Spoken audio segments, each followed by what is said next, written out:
सतयुग और त्रेता युग बीतने के बाद जब द्वापर युग आया तो पृथ्वी पर झूठ, अन्याय, असत्य, अनाचार और अत्याचार होने लगे और फिर प्रतिदिन उनकी अधिकता में वृद्धि होती चली गई। अधर्म के भार से पृथ्वी दुखित हो उठी। उसने ब्रह्मा, विष्णु और शिव के पास पहुंचकर प्रार्थना की कि वे उसे इस असहनीय भार से मुक्त करें।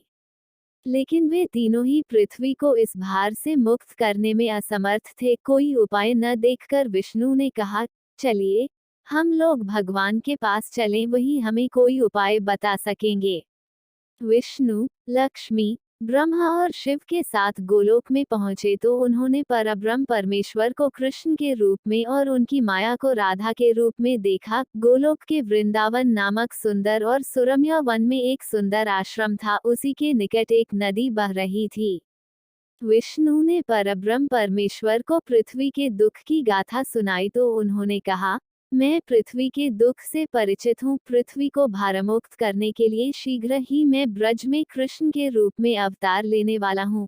मैं वासुदेव की पत्नी देवकी के गर्भ से जन्म लूंगा, और क्योंकि मैं अपनी माया से और मेरी माया मुझसे पृथक नहीं रह सकती, इसलिए मेरी माया राधा के रूप में बरसाने में वृषभानु गोप के घर में जन्म लेगी और उसके बाद मैं पृथ्वी को इस भार से मुक्ति दिलाने का प्रयास करूंगा। क्योंकि एक एक पापी का वध करना कठिन है, इसलिए मैं ऐसा उपाय करूंगा कि संसार के समस्त पापी स्वयं ही लड़ भिड़ कर पृथ्वी को भारहीन बना दें। आप लोग निश्चिंत होकर अपने अपने को पधारिए और मेरे आदेशों को प्रतीक्षा कीजिए।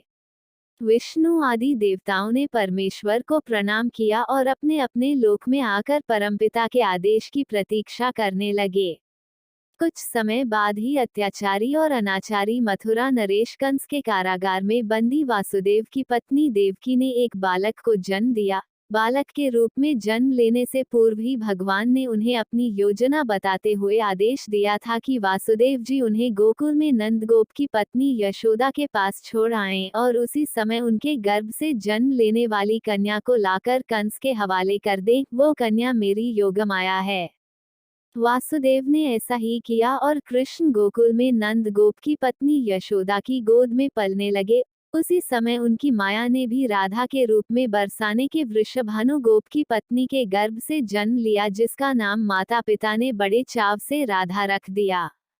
दो अलग अलग गांवों में रहते हुए भी राधा और कृष्ण बचपन से ही एक दूसरे को चाहने लगे थे। वन में गाय चराते हुए अक्सर राधा से कृष्ण की भेंट हो जाया करती थी। फिर जब वे दोनों बड़े हो गए तो जब भी रात की बेला में कृष्ण अपनी बांसुरी के स्वरों द्वारा अपनी प्रियतमा राधा को पुकारते, राधा अपनी सहेली गोपबालाओं के साथ कृष्ण के पास पहुंच जाती। राधा और कृष्ण का ये प्रेम दो किशोर लड़के लड़की का प्रेम था, जो थोड़े से दिनों में ही पूरे ब्रज में चर्चित हो गया।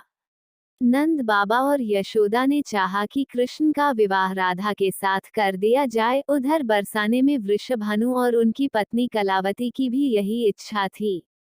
एक शुभ दिन देखकर राधा और कृष्ण की सगाई कर दी गई। पूरा ब्रज प्रदेश आनंदोल्लास भरे उत्सवों से भर गया, लेकिन उन दोनों का विवाह नहीं हो पाया था कि कंस के आदेश पर क्रूर कृष्ण को बुलाने के लिए मथुरा से वृंदावन पहुंच गए और अत्याचारी कंस तथा राक्षसी स्वभाव वाले उसके अनुचरों का वध करने के लिए कृष्ण को बलराम के साथ वृंदावन छोड़कर मथुरा जाना पड़ा। और मथुरा में कंस आदि का वध करने के बाद मथुरा राज्य की सुरक्षा के उत्तरदायित्व ने कृष्ण को इतना उलझा दिया कि वह चाहकर भी वृंदावन नहीं जा सके। अपने जामाता कंस के वध का बदला लेने के लिए उसके ससुर जरासंध ने अपनी विशाल सेना के साथ मथुरा को घेर लिया, लेकिन कृष्ण और बलराम ने अपने पराक्रम से जरासंध और उसकी विशाल सेना को पीठ दिखाकर भागने पर विवश कर दिया।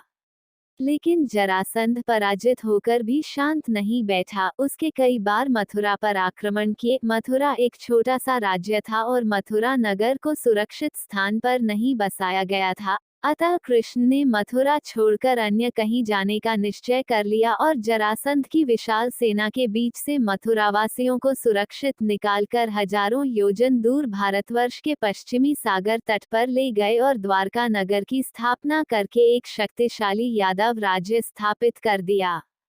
अक्रर के साथ मथुरा छोड़कर आने के बाद कृष्ण और राधा का मिलन फिर कभी नहीं हुआ। लेकिन वे आजीवन एक दूसरे को भूल नहीं पाए। वैभव संपन्न द्वारका में अनेक सुदन पत्नियों का प्यार पाकर भी वह राधा के प्यार को नहीं भूल पाए, और संसार आज भी राधा कृष्ण के प्रेम को एक आदर्श प्रेम के महान तथा अमर प्रतीक के रूप में याद करता है। उनकी मूर्तियां भारत के मंदिरों में ही नहीं विदेशों में भी अनेक मंदिरों में प्रतिष्ठित हैं, और लोग बड़े भक्ति भाव से उनकी पूजा आराधना करते हैं।